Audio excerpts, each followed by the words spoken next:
Buenos días, hermanos. Buenos días, vamos a estar dando comienzo a la escuela dominical de hoy. Domingo lluvioso, domingo fresquito. Tenemos algunos hermanos aquí presentes, muchos seguramente también compartiendo con nosotros por internet. Así que bueno, vamos a encomendar este momento al Señor, que sea su Espíritu quien nos hable y que por su gracia podamos conocerlo más. Padre, te damos muchas gracias por poder meditar en tu palabra, por poder tomarnos este momento. Te rogamos que estés trabajando en nuestros corazones, enseñándonos, dándonos concentración para escuchar tu palabra atentamente, sabiendo que sos vos quien habla y que tenés un propósito, Señor. Bendecí este día y te pedimos que estés con nosotros. En el nombre de Jesús, amén. Bueno, muy bien. La semana pasada terminamos la serie sobre la primera epístola de Juan, ¿sí? Estuvimos varios domingos revisando la primera carta del apóstol y ahora vamos a continuar con la que sigue, sí, la segunda. Después de la primera viene la segunda epístola de Juan. Tenemos 3 en el Nuevo Testamento y la verdad es que las 3 están muy relacionadas, ¿sí? Se entiende que por los temas que trata, por cómo los aborda, por el lenguaje que utiliza, fueron escritas con muy poco tiempo de diferencia, quizás hasta en el mismo momento, ¿sí? Por lo que todo el contexto que estuvimos estudiando respecto a la primera carta también nos va a servir para entender mejor qué es lo que Juan está intentando plasmar en esta su segunda epístola. Recordemos entonces que estas 3 cartas, dijimos, habían sido escritas a finales del primer siglo, ¿sí? Se entiende que más o menos entre los años 80, 90 del primer siglo, Juan estaba escribiendo estas cartas. Y la preocupación principal de Juan en ese momento, como él estando pastoreando, se supone en la ciudad de Éfeso, después de que ya Jerusalén había sido destruida por el Imperio Romano, la preocupación principal ya no era quizá como en los primeros años de la Iglesia, esta tendencia judaizante, ¿sí?, de los primeros cristianos, que la mayoría eran judíos, de intentar volver a la ley de Moisés, sino que había otras complicaciones surgiendo dentro de la Iglesia. Y la que Juan tiene presente, como ya dijimos en la primera carta también, o quizá mayormente en su mente, quizá no era la única, pero era el gnosticismo, o lo que estaba empezando a ser conocido como gnosticismo, quizá más particularmente una rama del gnosticismo que tiene varias formas de doctrina, que se llama el docetismo. Como hemos hablado en la otra serie, en la otra carta, estos maestros que proclamaban esta doctrina decían que Jesús, que Cristo en realidad no había venido en carne, ¿sí? Que Jesús era el hombre y que Cristo había venido en el bautismo, pero después en la cruz se había ido, o otros decían que era una apariencia. Bueno, recordamos, ya lo estudiamos todo en la primera carta, ese era el principal eje de ataque que esta doctrina estaba haciendo respecto a la iglesia del Señor, ¿sí? Entonces Juan, vamos a ver que en esta carta sigue teniendo ese tema en su mente y lo va a tratar de otra manera, ¿sí? Ya vamos a ver que lo trata de una manera un poco diferente a la primera carta, pero básicamente es muy parecido. Recordemos que este movimiento había surgido dentro mismo de la iglesia, ¿sí? En 1 Juan 2:19 nosotros leímos que Juan decía que estos falsos maestros salieron de nosotros pero no eran de nosotros, ¿sí? Es decir, también como Judas advierte en su epístola, se habían introducido encubiertamente en la iglesia y salían, como muchas otras herejías, desde dentro del mismo cristianismo supuestamente, ¿sí? Todas estas doctrinas falsas. Y estos maestros como quizá también lo hacía Pablo, como quizá también lo hacía Juan, como quizá lo hacían muchos verdaderos maestros, viajaban a través de las diferentes iglesias, de las diferentes ciudades, diferentes regiones del Imperio Romano, misionando, podríamos decir, y llevando estas enseñanzas. Ellos falsas, ¿sí? Al contrario de los apóstoles. Entonces, esto también lo tenemos que tener muy presente para comprender por qué Juan va a escribir las cosas que va a escribir en esta carta. Decíamos que si bien es muy parecida a la primera carta, vemos que es mucho más breve y que realmente esta tiene una diferencia que está mucho más encuadrada, podríamos decir, dentro de lo que se espera para una carta, ¿sí? Tiene un saludo, tiene un tema, tiene un saludo final de despedida, ¿sí? Al contrario de lo que vimos en la primera, que habíamos dicho que justamente todas esas cosas no estaban presentes, y por eso también se entendía que quizás era más una especie de sermón, ¿sí? O algo más general, destinado a un público más general, que esta carta que vamos a estar estudiando hoy. En aquel entonces decíamos, estaba esta práctica de la hospitalidad entre las iglesias, porque justamente eran iglesias que muchas estaban formadas en casas de familias, ¿sí? Grupos pequeños que se juntaban, formaban una iglesia, y venían maestros, quizás de otros grupos, de otras regiones, eran bienvenidos, eran recibidos y luego también muchas veces encaminados, como vamos a poder leer en varias porciones de la Biblia, hacia otras regiones. Entonces Juan también tiene esto en mente, decíamos, para prevenir que estos engañadores que estaban dando vueltas, llevando esta doctrina falsa, pudieran acceder y abusar de esa hospitalidad cristiana que manifestaban las iglesias en aquel entonces. Ahora,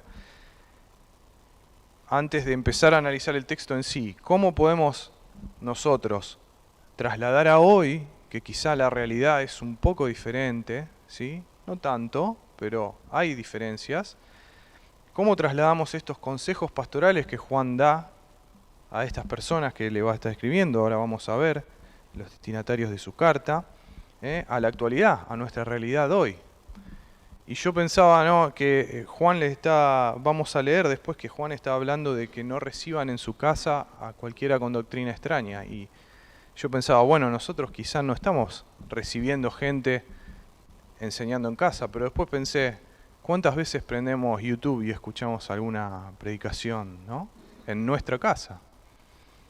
Bueno, esa es una de las acepciones, digamos, de esta modalidad que podemos llegar a enfrentar en la actualidad, ¿no?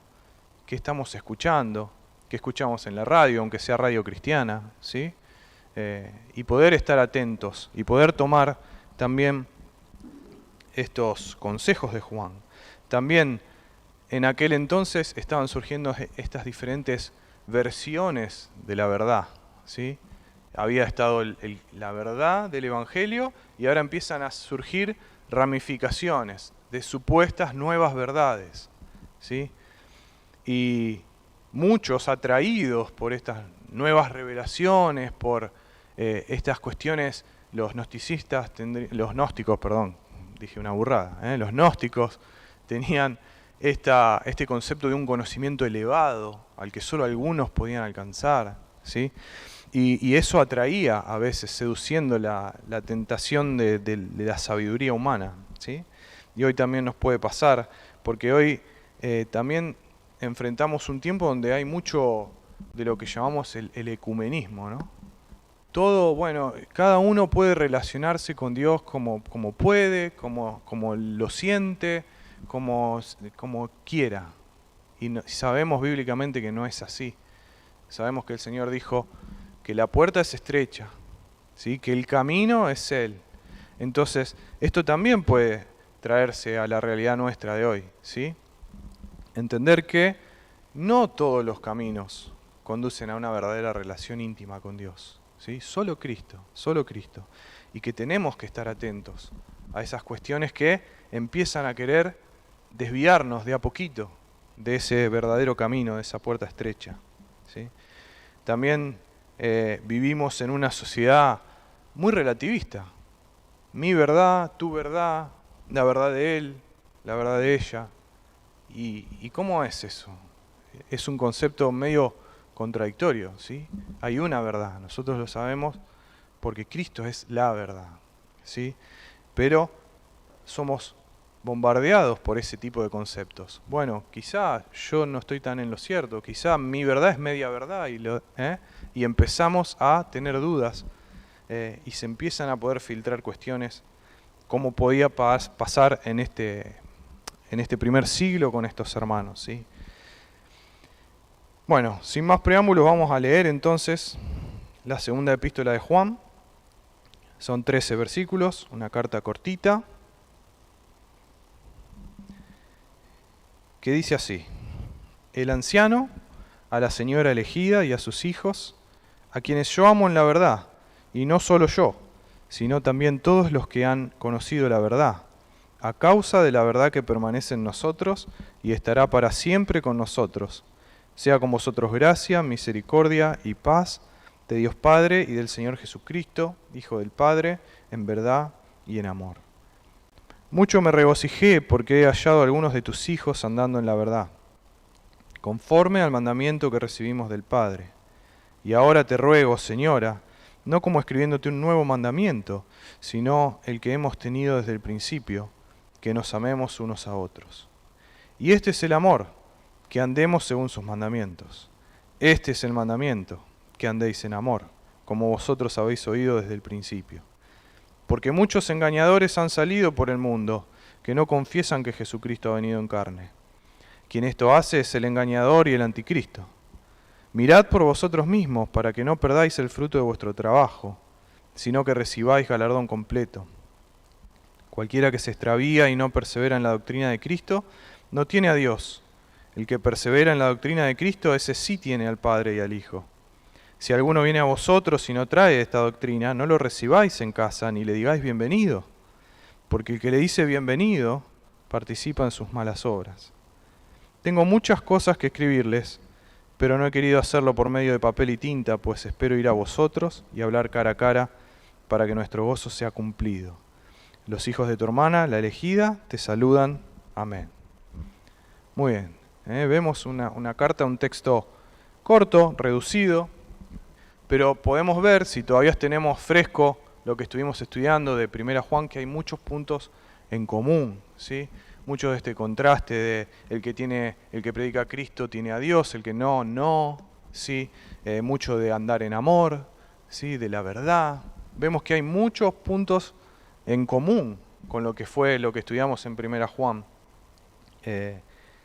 Y como lo decíamos, es porque el contexto donde se está escribiendo es lo mismo. Ahora, vemos que la forma es diferente, ¿sí? Y la primera incógnita que tenemos es, ¿a quién le está escribiendo Juan? ¿A quién le está escribiendo Juan? Hay distintas versiones y hay distintas opiniones sobre los destinatarios de esta carta. Nosotros vemos que el texto dice, literalmente, el anciano a la señora elegida y a sus hijos, ¿sí? El anciano es Juan, ¿sí? Ahora, ¿quién es la señora? ¿Quiénes son sus hijos? Hay dos grandes corrientes de interpretación acerca de eso, ¿sí? Una lo toma con literalidad y dice, bueno, Juan está escribiendo a una mujer distinguida, quizá que tenía una iglesia en su casa, ¿sí? Pero una persona, una señora realmente, muchos dicen que incluso puede ser que el nombre sea la palabra griega que nosotros tenemos traducida como señora, pero que es una persona. Y los hijos, obviamente, habla de sus hijos biológicos, su parte de su familia, que también participaban de la misma iglesia.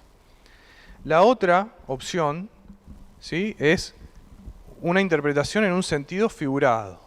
Y muchas versiones también ya lo toman así y directamente intentan como explicar el texto literal y lo traducen, ¿sí? Como una congregación, como que la señora sería una iglesia en sí, ¿sí? Y los hijos, los miembros de la iglesia, ¿sí? Lo cierto es que ambas teorías tienen algunos puntos a favor, que uno dice, bueno, sí, la verdad que tienen razón, pero mira al otro y dice, bueno, esto también podría tener razón, ¿sí? En definitiva, Juan le está escribiendo a personas, parte de una iglesia, hoy la estamos leyendo nosotros como parte de la iglesia, y no hay un consenso definitivo sobre si era una persona en particular o una iglesia, ¿sí? De manera que podamos decir tajantemente, bueno, esta es la verdadera interpretación, y tampoco nos va a modificar el contenido teológico de la carta, ¿sí? Sí tenemos que saber que está escribiendo a personas participantes de una iglesia. ¿Mm? El primer concepto realmente de fondo que Juan nos va a manifestar en esta carta es la verdad. Y decíamos, también viene de Primera Juan. Él va a hablar de la verdad. Y tanta importancia le da que en los primeros 4 versículos de la carta, que tiene 13, ¿sí? Los primeros 4, 5 veces él va a mencionar la palabra verdad, ¿sí? Orientando claramente su mensaje hacia este punto. La primera vez que la menciona está en el versículo 1. ¿Sí? Él les dice, el anciano a la señora elegida, a sus hijos, a quienes yo amo. La Reina Valera dice, en la verdad. Otras versiones también dice, en la verdad. La traducción más correcta, según las últimas versiones, las más actualizadas, es en verdad, ¿sí? En verdad, entonces Juan está diciendo que él ama, ¿sí? Sinceramente, genuinamente, fraternalmente, ¿sí? Con un amor verdadero a estas personas a las que le está escribiendo. ¿Por qué hace esa aclaración? Porque muchos de aquellos falsos maestros de los cuales él va a hablar, fingían, ¿sí? Interesarse por las personas, fingían amar a los hermanos, fingían justamente ese amor del que Juan estaba hablando, para poder aprovecharse de aquellos hermanos que sinceramente los recibían y los hospedaban, ¿sí? Entonces Juan está haciendo un contraste. Recordemos que en Primera Juan también él usa mucho esto, el contraste, ¿sí? Él está intentando hacer que los hermanos tengan las herramientas para poder darse cuenta quién es de Cristo, quién no es de Cristo y puedan distinguir. Esta comparación o este contraste no es exclusividad de Juan, ¿sí? Por ejemplo, Pablo, cuando hablaba a los Gálatas, ¿sí? ¿Se acuerdan que estudiamos la carta a los Gálatas hace un tiempo y veíamos que el problema allí eran los judaizantes, ¿sí? Ahora, Pablo les va a decir en Gálatas 4:17, esos que muestran mucho interés por ganárselos a ustedes no abrigan buenas intenciones. Lo que quieren es alejarlos de nosotros para que ustedes se entreguen a ellos, ¿sí? Entonces Pablo, en definitiva, le está diciendo, ellos fingen interés en ustedes, pero lo que quieren es ganar para sí mismos, ¿sí? Llevarlos a ustedes del Evangelio hacia su doctrina para ganar para sí mismos. Lo mismo que está intentando advertir Juan, ¿sí? Yo los amo en verdad. Pedro también va a decir en su segunda epístola, capítulo 2, versículos del 1 al 3, hablando y advirtiendo sobre estos falsos maestros que iban a surgir, diciendo, en el pueblo judío hubo falsos profetas, y también entre ustedes, recordemos que dijimos que salieron de nosotros, pero no eran de nosotros, pero estaban ahí, entre ustedes, dice Pedro, habrá falsos maestros que encubiertamente introducirán herejías destructivas, al extremo de negar al mismo Señor que los rescató. Fíjense cómo es lo que Juan ya está tratando. Pedro está hablando quizá un tiempo antes y diciendo, esto va a suceder, y Juan ya lo está tratando ya concreto. Esto les traerá una pronta destrucción, Muchos los seguirán en sus prácticas vergonzosas y por causa de ellos se difamará el camino de la verdad. Llevados por la avaricia, estos maestros los explotarán a ustedes con palabras engañosas. Desde hace mucho tiempo su condenación está preparada y su destrucción los acecha, ¿sí? Fíjense lo que dice Pedro. Por la avaricia, por sacar provecho para sí mismos, estos maestros los van a explotar a ustedes, ¿sí? Fingiendo interés en los hermanos, aprovechaban esa hospitalidad, esa benevolencia, esa bondad de los cristianos para su propio provecho, y usando palabras engañosas. Por eso Juan está primero marcando ese contraste. Yo los amo en verdad, ellos no. En el mismo verso vemos la segunda ocurrencia de la palabra verdad, que dice que Él los ama en verdad junto, no solo yo, sino también todos los que han conocido la verdad.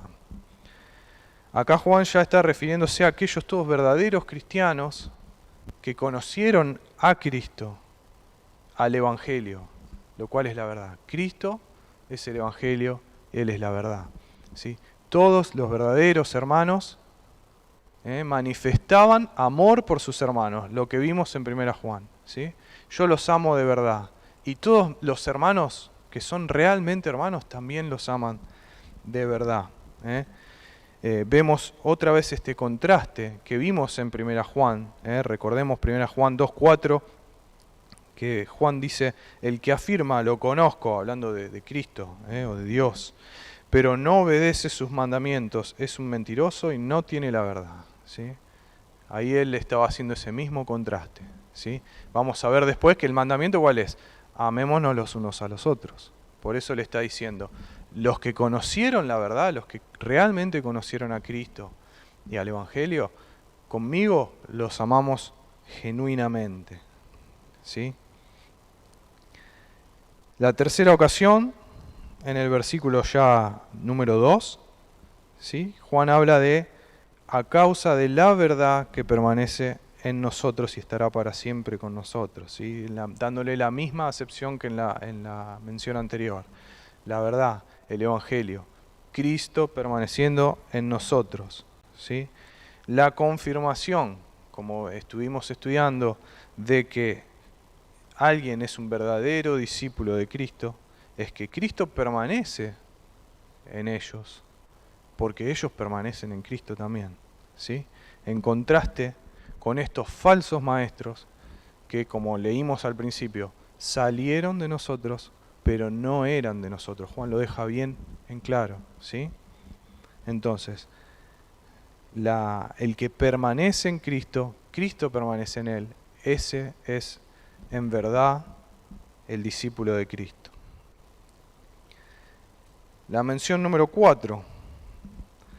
En el versículo número 3, Juan va a afirmar que a causa de esa permanencia en Cristo, ¿sí?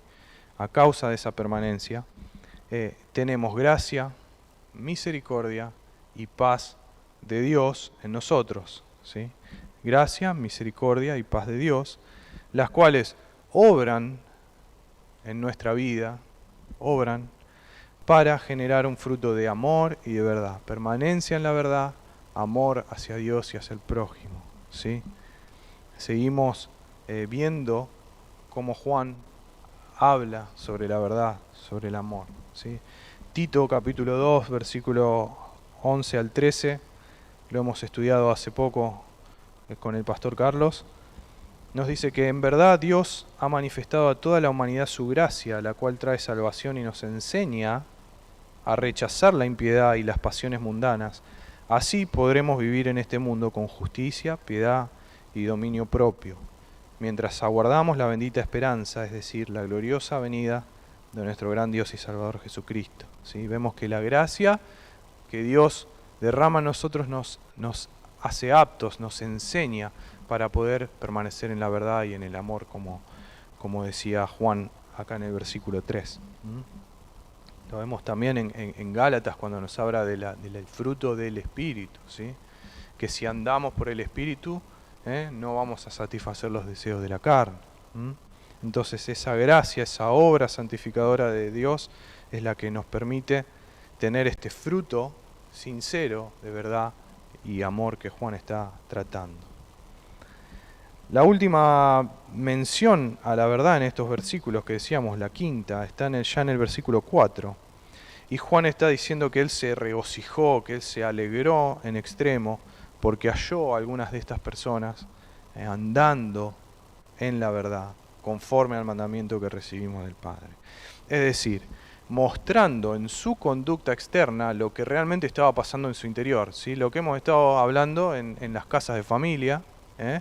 Aquellos que participan lo tendrán bien fresco, bien presente, cómo la santificación desde el interior se manifiesta en las obras externas. Entonces estas personas mostraban y andaban en la verdad.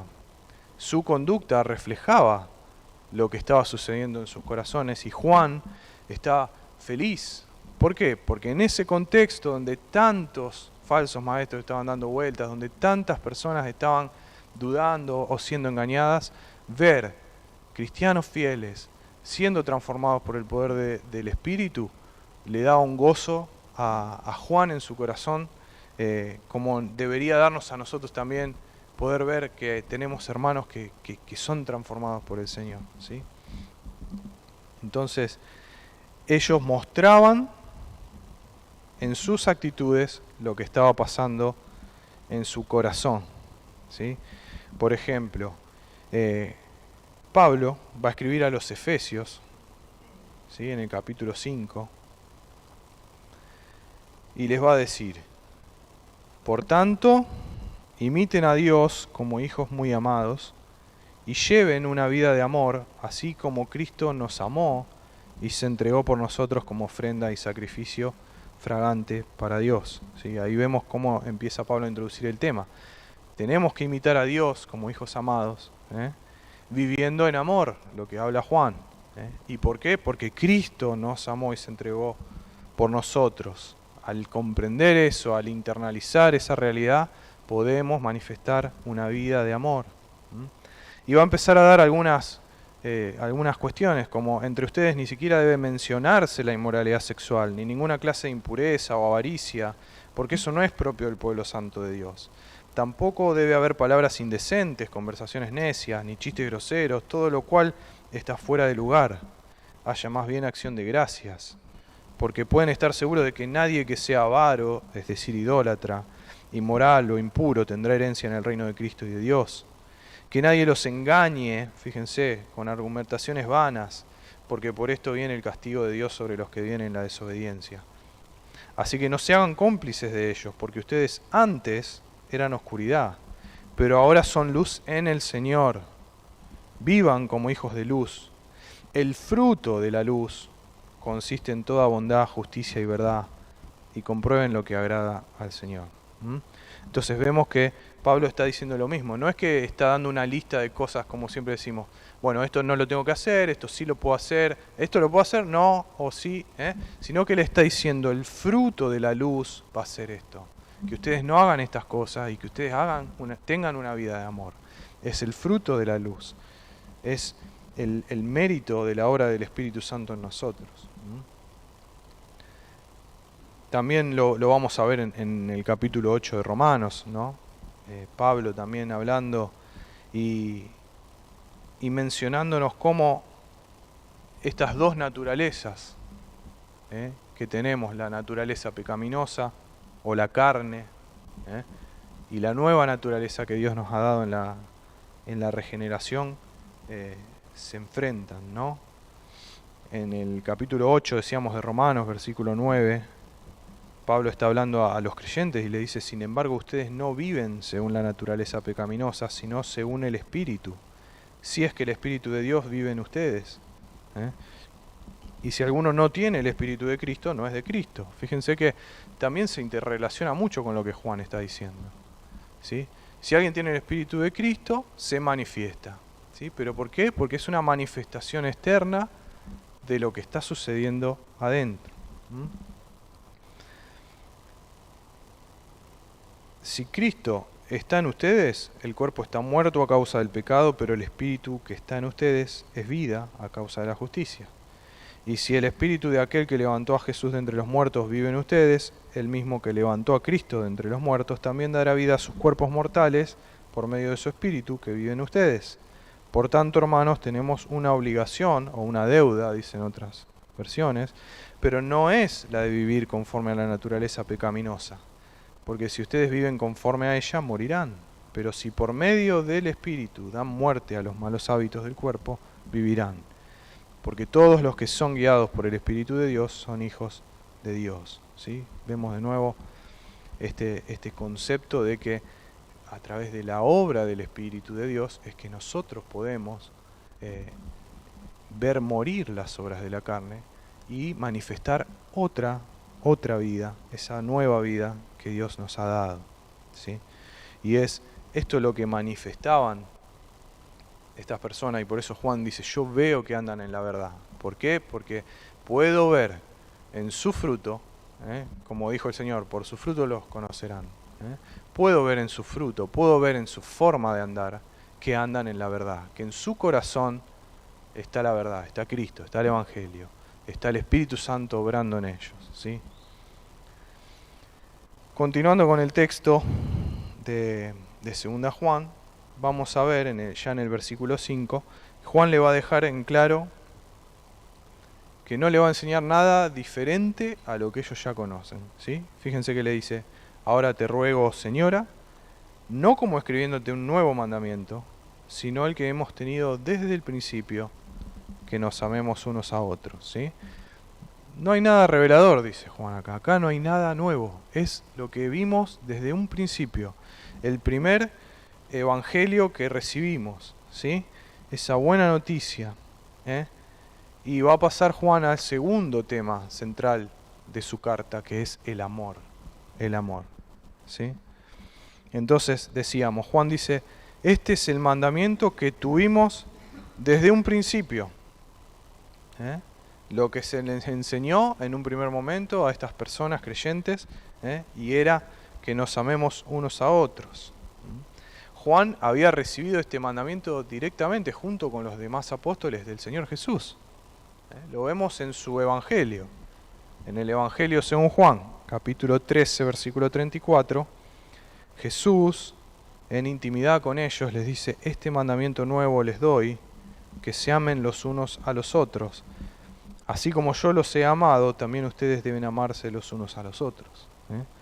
Juan había recibido ese mandamiento de Jesús, los otros apóstoles también, y eso era lo que ellos predicaban desde un principio. Por eso Juan le dice, esto es lo que ustedes escucharon, ¿sí? No te voy a decir nada nuevo, lo que yo quiero es recordarles lo que ustedes escucharon desde un principio. Hay que amarse unos a otros. Ese es el mandamiento. Entonces, esto recuerda mucho a lo que vimos en 1 Juan. ¿Sí? Recuerdan que cuando vimos con Daniel el capítulo 4, ¿sí? Hablamos mucho sobre cómo el fruto de aquel que está en comunión con Dios, de aquel que es verdaderamente discípulo de Cristo, de aquel que permanece en la verdad que es Cristo, es amar a los hermanos. ¿Sí? Fíjense, miren algunos versículos de 1 Juan 4.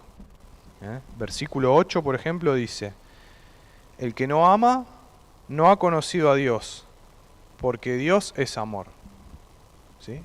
1 Juan 4, 8. El que no ama no ha conocido a Dios, porque Dios es amor. Algunos versículos más adelante, versículo 11. Amados, si Dios nos ha amado así, debemos también nosotros amarnos unos a otros. ¿Sí? Versículo 20 del mismo capítulo 4 de 1 Juan. Si alguno dice yo amo a Dios y aborrece a su hermano, es mentiroso. Pues el que no ama a su hermano a quien ha visto, ¿cómo puede amar a Dios a quien no ha visto?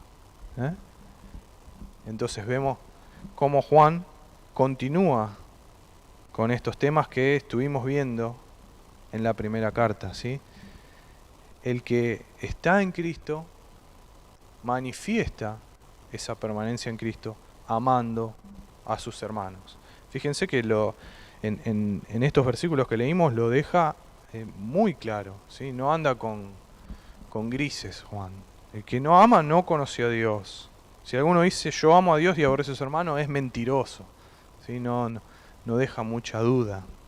¿Sí? Entonces él sigue ahora recordando a estas personas que está escribiendo la segunda carta, que ese es el mandamiento que tuvimos desde un principio, amarnos unos a otros.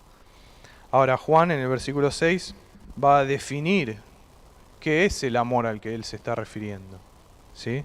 ¿Por qué? Porque volvemos a hacer el contraste con lo que muchos de estos falsos maestros llamaban amor, ¿sí? Decíamos, ellos fingían interés, o apelaban quizá al sentimentalismo, como muchas veces hoy en día nos pasa.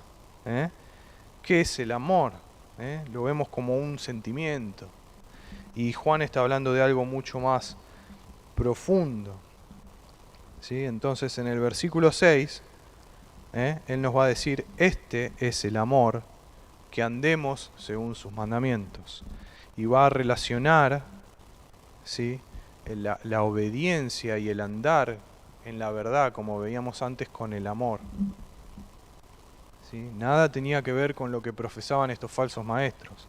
El amor ágape que Dios nos manda a tener unos por los otros se manifiesta en una obediencia a los preceptos del Señor. ¿Sí? También esto él lo tenía bien en claro y lo deja plasmado en su Evangelio. ¿Sí? También en Juan capítulo 14, un capítulo después de lo que leímos antes, que Jesús habló con ellos, el Señor les va a decir a los mismos discípulos, Juan 14:15, si me amáis, guardad mis mandamientos. ¿Sí? Versículo 21, el que tiene mis mandamientos y los guarda, ese es el que me ama, y el que me ama será amado por mi Padre, y yo le amaré y me manifestaré a él. Versículo 24, el que no me ama no guarda mis palabras. Sería la parte negativa. Entonces vemos que Juan también tiene esto presente. El amor implica guardar los mandamientos del Señor. El verdadero amor lleva a guardar los mandamientos del Señor. Decíamos, es más que un sentimiento, es más que eso que a veces nosotros llamamos amor en nuestra humanidad. ¿Sí? Y Juan entrelaza, decíamos, los conceptos de amor y obediencia muchísimo en este versículo, porque fíjense que dice, este es el amor, que andemos según sus mandamientos. Y después dice, y este es el mandamiento, que andemos en amor. Entonces, es como que está, si fuera un Excel, una referencia circular está haciendo. ¿Sí? El amor, el mandamiento, el amor. ¿Cómo lo hacemos? Entonces, ¿qué es lo que está queriendo decir Juan? ¿Sí? Primero, Dios nos capacitó para amar. ¿Sí? Lo vimos también en 1 Juan 4:19. Dice, nosotros amamos porque Él nos amó primero. Eso es lo primero que tenemos que tener en cuenta. ¿Sí? Dios es quien derrama su amor en nuestros corazones y nos permite hacer estos actos de verdadero amor. ¿Sí? Ahora, una vez que somos capacitados por Dios para amar con su amor, podemos manifestar el amor en obediencia, ¿sí? Sería amor a Dios, como vimos que Jesús dijo, el que me ama, guarda mis mandamientos. ¿Sí? Entonces, manifiesto en obediencia mi amor a Dios. Amo a Dios, amo su palabra, amo sus preceptos y surge en mí obedecerlos. ¿Sí? Y esa obediencia se manifiesta también en amor al prójimo. Amor al prójimo. ¿Sí? Porque veíamos, por ejemplo, que Pablo le escribe a los romanos en el capítulo 13 que el cumplimiento de la ley es el amor. ¿Sí? Entonces, cuando yo amo, porque Dios me capacita para amar, amo a Dios, amo sus mandamientos y al andar en sus mandamientos estoy manifestando también el amor al prójimo. Entonces, por eso este nudo que Juan nos hace con el amor y los mandamientos y el mandamiento y el amor. El amor se manifiesta en obediencia y la obediencia se manifiesta también en amor. Ahora, ¿por qué Juan empieza a recordar todo esto? Justamente por todos los engañadores, y lo vemos. Él lo dice en el versículo 7, porque muchos engañadores han salido. Es decir, este es el motivo por el cual él recuerda este mandamiento. Hay muchos engañadores dando vuelta, diciendo otras cosas, negando la humanidad de Cristo, quitando los fundamentos del verdadero evangelio que habían predicado los apóstoles. Ahora, ¿por qué tiene que ver esto con la verdad, con el amor? Porque, en primer lugar, sin una real comunión con Cristo, no hay verdad en nuestra vida. No hay verdadero amor, ¿sí? Entonces Juan vuelve a dar estas evidencias de la verdadera comunión con Cristo, de la permanencia en Cristo, como vimos en 1 Juan, ¿sí? El que ama, el que está en la verdad, ese está en Cristo. El que no está en Cristo, ¿sí? Entonces está recordando estos puntos fundamentales de un discípulo para que ellos pudieran discernir a estos falsos maestros que se disfrazaban de discípulos, pero no podían demostrar estas cosas genuinamente, ¿sí?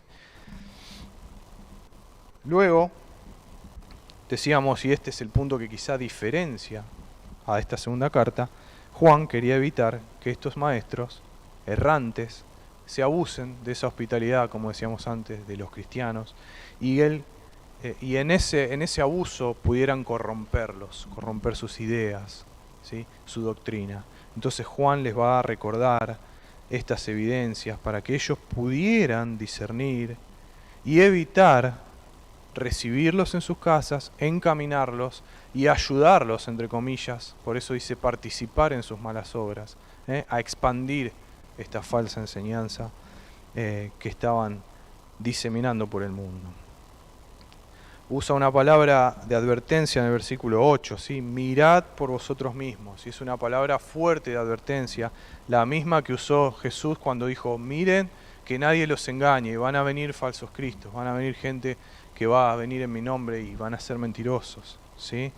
También es la misma que Pablo usa al advertir a los colosenses y les dice, miren que nadie los engañe con huecas sutilezas, ¿sí? O a los gálatas, como vimos antes, con los judaizantes, ¿sí? Es una palabra fuerte, una palabra que significa estén bien atentos a esto que yo les estoy diciendo, para que nadie les robe el fruto, ¿sí? La Reina Valera y otras versiones dicen de vuestro trabajo, algunos dicen que él está diciendo en realidad nuestro trabajo, en definitiva está diciendo, como también Pablo le dijo a los Gálatas, me temo que haya trabajado en vano con ustedes, si ustedes están dejando de lado el Evangelio para irse con estas doctrinas, ¿sí? Lo que él no quería es que estas doctrinas pudieran arrastrar a personas que estaban contemplando el Evangelio, aprendiendo el Evangelio hacia el error y como pasó, como el Señor explicó en la parábola del sembrador, esa palabra sea, ¿sí? Ahogada, arrebatada, ¿sí? Entonces dice, estén bien atentos, bien atentos. Terminamos porque ya no tenemos tiempo, ¿sí? Pero Juan entonces va a hacer este contraste que él deja bien en claro en su primera carta y acá lo va a volver a dejar, ¿sí? Cualquiera que se extravía y no persevera en la doctrina de Cristo, no tiene a Dios. Y el que persevera en la doctrina de Cristo, este sí tiene al Padre y al Hijo. Vuelve a marcarles esta diferencia. Si viene alguien y les dice algo distinto, como le dijo Pablo, está muy relacionado, vemos, con los Gálatas, ¿no? Si alguien les trae otro evangelio, sea anatema, ¿sí? No hay otro evangelio. Y Juan les está diciendo esto. Entonces, no importa cuánto alguien afirme conocer a Cristo o hablar en nombre de Cristo, si él está enseñando otra cosa, si esa persona enseña otra cosa distinta a la que Dios revela en la Biblia, en el Evangelio, no tenemos que darle ninguna cabida. Y decíamos que este mensaje es muy actual, muy importante, ¿sí? Porque como creyentes somos responsables de examinar la enseñanza que recibimos. Yo espero que ahora vayan a su casa, lean 2 Juan y examinen si lo que yo les estoy diciendo está bien o está mal. Y que si yo cometo errores puedan venir a decirme, ¿sí? Porque ustedes son responsables.